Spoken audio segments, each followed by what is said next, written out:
जय हरे विठ्ठल. ओम नमः शिवाय.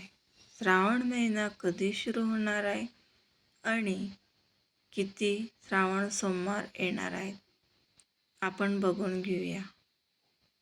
श्रावण सोमवारमध्ये 4 सोमवार येणार आहेत. पहिला सोमवार 17 पासून तर 7 सप्टेंबरपर्यंत राहणार आहे.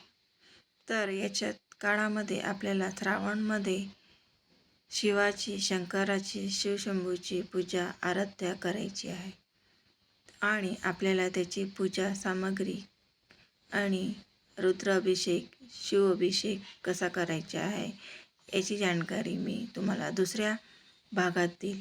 अगोदर आपल्याला शंकरासाठी बेलपत्र, कलश, जल, दही, दूध, पंचामृत, फुलं असे साहित्य, चंदन, अक्षदा हे घेऊन घ्यायचे आहेत. आणि मंदिरात नाही जाता आलं तर आपण घरी मातीचे शिवलिंग करून त्याची पूजा करू शकतो. श्रावण महिन्यामध्ये प्रत्येक दिवशी आपल्याला शिवपिंडी बनवायची मातीची आणि त्याची श्रद्धाभावाने पूजा करायची. नाही जास्तीत जमलं तर आपण आपल्या एक कुंडी घ्यायची आणि त्याच्यामध्ये मातीचे शिवलिंग बनवून प्रतिदिन त्याची सेवाभाव करायची. व्हिडिओ आवडला असेल तर लाईक आणि सबस्क्राईब जरूर करा. Bye friend.